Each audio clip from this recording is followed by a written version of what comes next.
clássica. A diferença da Bíblia católica com o Evangelho. Bíblia protestante e católica, sim. Ótima pergunta, porque é sempre bom esclarecer que não é, primeiro ponto, não é preconceito contra nossos irmãos protestantes. Porque eu tenho amigos protestantes e sempre os oriento também da mesma maneira. A Bíblia católica e a Bíblia protestante tem diferença de cânon, ou seja, diferença de livros bíblicos. Alguns livros que nós consideramos na nossa Bíblia, ou seja, consideramos canônicos, os protestantes, por diversos motivos, não consideram.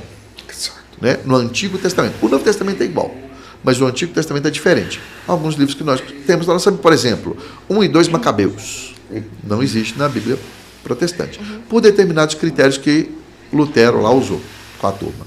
Tá bom. Então aí já é um problema. Né? Isso para mim já é um problema. Nós consideramos a Bíblia católica todos os livros. Mas isso tem mais implicações na diferença da Bíblia católica e protestante. Por quê? Os textos da Sagrada Escritura são interligados.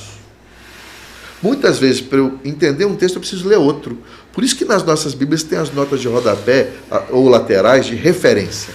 Às vezes você está lendo um texto lá, sei lá, um evangelho, um texto do evangelho, você olha na nota de rodapé, está te indicando ler um salmo. Quer dizer que aquele salmo vai te explicar melhor o texto do Evangelho. Ou seja, os textos estão ligados. Agora, e se para eu entender o texto que eu estou lendo, eu preciso, por exemplo, recorrer a Macabeus?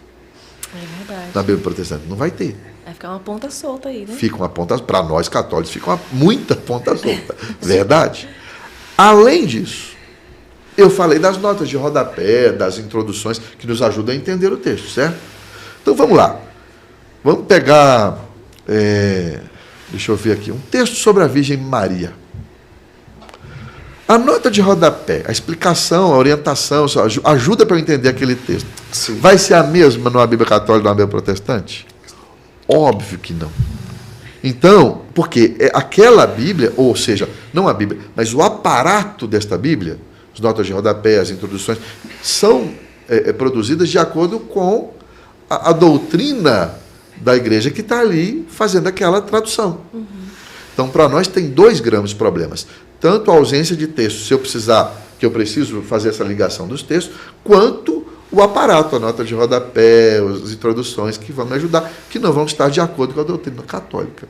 Por isso que eu sempre recomendo, católico, use Bíblia, tradução católica. E mesmo das católicas, tem que ter algumas ressalvas aí. Não vou falar para não tomar processo, né, padre? Mas tem algumas ressalvas aí. Sim. E o protestante, use Bíblia protestante, porque ela está de acordo com a fé que você professa. Perfeito. Também para não fazer confusão. É isso que eu indico. A igreja evangélica tirou alguns livros, mas quem foi que organizou a Bíblia? Igreja Católica. Quem colocou capítulo e versículo? Igreja Católica.